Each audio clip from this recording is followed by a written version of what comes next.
ने मेरे से एक पर्सन पूछा कि मन को शांत कैसे किया जाए। मन को शांत कैसे किया जाए। देख, मन को शांत कर सकते हैं, बिल्कुल कर सकते हैं, क्योंकि मन है ना, जो हमारा मन ये विचलित है। कैसे विचलित है? हम खा रहे हैं, चल रहे हैं, सो रहे हैं, कुछ भी कर रहे हैं, हमारा मन मस्तिष्क कुछ न कुछ सोचने में हमेशा व्यस्त रहता है। क्या हम सो रहे हैं तब हमारा जो अवचेतक मन बोलते हैं उसे, क्या वो एक्टिव रहता है? वो कुछ ना कुछ सोचता रहता है। यानी कि हम कह सकते हैं कि हम कुछ भी कर रहे हो, हमारा मस्तिष्क हमेशा कुछ न कुछ सोचता रहता है। क्या हम इसको धीरे धीरे स्थिर कर सकते हैं? बिल्कुल कर सकते हैं। इसका मैं दो माध्यम बताऊंगा आपको, और पहला माध्यम बताऊंगा जो अनुभव के आधार पर और आपने भी देखा होगा, और दूसरा जो श्री कृष्ण भगवान ने बताया वो माध्यम भी मैं बताऊंगा। देख, मन है ना हमेशा विचलित है। अभी मैं आपको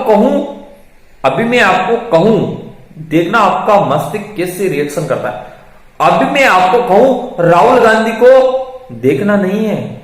राहुल गांधी है ना जो आलू से सोना बनाता है, उसको देखना नहीं है। क्या आपके मस्तिष्क में मैंने मना किया ना, इसके बारे में नहीं सोचना है, देखना।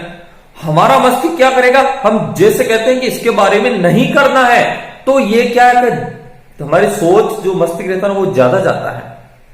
इसलिए मैं कह रहा हूं जो आपको भी आता है इसे भूल जाइए। आपको जो आता है भूल जाइए, नहीं भूलोगे आप। हम कोई भी चीज को लगातार याद करते हैं ना ज्यादा, तो वो उससे ज्यादा बोलने की संभावना होती है। कोई चीज हम ज्यादा याद करते हैं तो उसे, जिसे कहते हैं रट्टा। हमने बहुत सारे एग्जाम होते तो 10th क्लास जब पढ़ते थे, जब की बात है मुझे तो याद है, हम बहुत रट्टा मारते थे। इतना रट्टा मारते थे कि हर प्रश्न को, उत्तर को हम याद कर लेते थे। क्वेश्चन के आंसर को ऐसे याद करते थे, उसको बार बार पढ़ के पढ़े। लेकिन वो रट्टा ज्यादा दिन तक नहीं चलता था। और यही है ना इस मन की खासियत है। जिस चीज के बारे में आप कहोगे कि इसके बारे में नहीं सोचना है, तो ये सोचेगा। इसका मैं दो माध्यम बताता हूं। पहला माध्यम है, हम इसे योग से, है ना, योग जानते होगे। अब योग का मतलब आप है ना ये सा ऐसा ऐसा ये मत करने लग जाना। योग का माध्यम है ना, यानी कि अपने आप को शांत रखना। कैसे? कि आप है ना दिन में कम से कम ऐसा समय आपको चुनना पड़ेगा।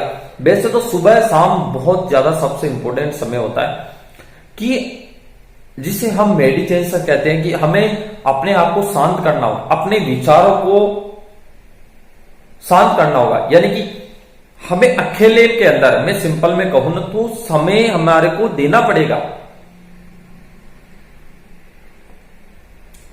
इसे योग कहते हैं। और इसका दूसरा लेवल देखा जाए ना, तो इसे दूसरा जो मैं बता रहा हूं वो है आध्यात्मिक। यानी कि हमें अपने शरीर से ऊपर उठना पड़ेगा।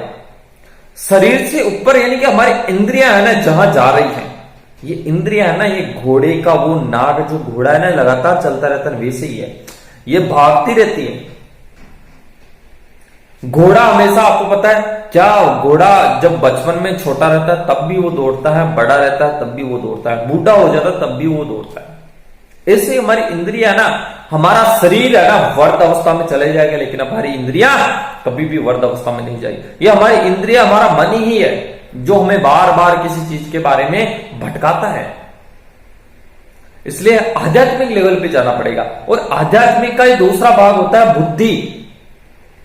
बुद्धि से समझना। जैसे हम रास्ते में जा रहे हैं, कोई चीज हमें दिखी और हम उस चीज के, आप यदि यंग हो, लड़का या लड़की, तो आप समझ होंगे, कोई दिखी या कोई दिखा, कुछ भी हो सकता है, तो उसके बारे में हमारा मन एक्टिव होता है, यानी आकर्षित होता है। तो हम उस आकर्षित से, हमारा मन कहता है यह खाऊं, यह कर लू, यह कर लू, तो हम उसको बुद्धि से, है ना, आध्यात्मिक लेवल पे जाकर बुद्धि से हम उसको कंट्रोल कर सकते हैं। हमें समझना पड़ेगा कि यदि मैं अभी इसके बारे में सोच रहा हूं, क्या मैं इसके बारे में सोचूंगा तो मुझे क्या मिलेगा? कुछ नहीं मिलने वाला। क्या वो चीज आपको 1 मिनट के लिए आप रास्ते में जा रहे हो तो क्या वो मिलेगी? नहीं मिलेगी। अपने मन को भटकाने का क्या मतलब? अपने आप को समझाना पड़ेगा। इसे कहते हैं बुद्धि के लेवल पे आकर आध्यात्मिक से समझाना। अब मैं जो दूसरा तरीका आपको, 2 तरीके बताए हैं। एक है योग के द्वारा, जिसमें आपको ना मेडिटेशन बोलते हैं वैसे तो उसे, लेकिन आपको अपने साथ दिन में या कभी भी समय व्यतीत करना पड़ेगा, यानी अपने आप से बात करना पड़ेगा, समझना पड़ेगा। दूसरा आध्यात्मिक लेवल पे जाना और बुद्धि से खुद को कंट्रोल करना। जो दूसरा मैं बता रहा हूं श्रीमद् भागवत गीता के अनुसार बता रहा हूं, जो श्री कृष्ण भगवान ने 2 बात बताई है, 2 माध्यम बताए हैं अपने मन को विचलित होने से। 2 माध्यम। पहला है उन्होंने भी ये ना योग से बताया है कि हम है ना योग के द्वारा, जो मैं अभी बताया था वो योग के द्वारा हम यदि लगातार प्रयास करेंगे योग के द्वारा तो हम इसको कंट्रोल कर सकते हैं। और जो दूसरा बताया है ना वो महत्वपूर्ण है, क्योंकि उसे आप हर व्यक्ति कर सकता है। कैसे कि हमारा मस्तिष्क जैसे जा रहा है, हमें कोई चीज के बारे में नहीं सोचना है। सपोज करो कोई लड़का या कोई लड़की का ब्रेकअप हो गया, तो वो क्या है, उसी के बारे में सोचता है, उसी के बारे में सोचता है, उसी के बारे में सोचता है, या लड़का हो या लड़की। लड़की कहती है मैं उस लड़के के बारे में नहीं सोचूंगी, लड़का कहता है अब मैं नहीं सोचूंगा उसके बारे में, उसके बारे में मैं नहीं सोचूंगा। लड़की कहती है मैं उस लड़की के बारे में नहीं सोचूंगा। जबकि सच क्या है, उसी के बारे में सोच रहा है, मस्तिष्क कह रहा है उसी के बारे में सोच रहा है। तो कैसे हमारी सोच को वापस लिया जाए? तो जैसे कि जब भी विचार आए ना, हमें किसी चीज को भूलना है, उससे परे होना है, यानी कि दुख से निकलना है ना, किसी भी दुख से निकलना है ना, उसका ये माध्यम बहुत सरल है। जब भी मन जाए तो उसको है ना वापस लाइए, फिर जाएगा फिर लाइए, फिर जाएगा फिर लाइए, फिर जाएगा फिर लाइए, यानी बार बार आपको लाना पड़ेगा, बार बार आपको लाना पड़ेगा। जब जाकर आपका मस्तिष्क स्थिर रहेगा, आपका मन आपकी कंट्रोल में आएगा। श्री कृष्ण भगवान ने बताया एक घोड़ा रहता है, घोड़े पर जो सवार रहता है ना, जो घोड़े चलाने वाला, वो यदि नीचे रहे उसको, तो जो घोड़ा है ना उसको इंद्रियां बताई है, जो मन की इंद्रियां, कि एक है ना घोड़े को उसकी नाक पकड़ते हैं, जो उसको चारों साइड घूमता है वो जाने के लिए, दौड़ने के लिए। और वही है ना नीचे जो सवार रहता है, उस घोड़े के ऊपर सवार हो जाए तो वो जो बताएगा उसी तरह वो घोड़ा जाएगा, उसी के कंट्रोल में रहेगा। वो कहेगा इधर जाना है तो इधर जाएगा। इसका मतलब हम धीरे धीरे बार बार प्रयास करेंगे ना, तो हम अपनी इंद्रियों के मालिक हो जाएंगे। जब हम कहेंगे कि तुम्हें ये सोचना है तो ही वो सोचेगा, वरना नहीं सोचेगा। इसलिए इसको बार बार लाइए, फिर जाएगा फिर लाइए।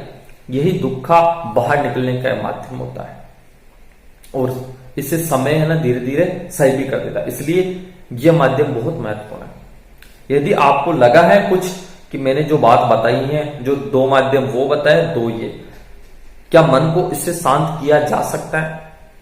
और मैं 1-2-3 चीजें आपको प्रैक्टिकल और बता सकता हूं। यदि आप कमेंट करके मुझे बताओगे तो मैं अगले वीडियो प्रैक्टिकल लाऊंगा और उसमें आपको समझाऊंगा हमें ऐसा करना चाहिए।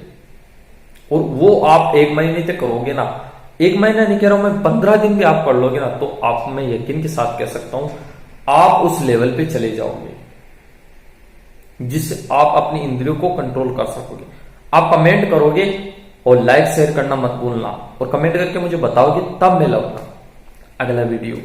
तो अब मिलेंगे हम किसी नेक्स्ट वीडियो में, तब तक के लिए बाय बाय।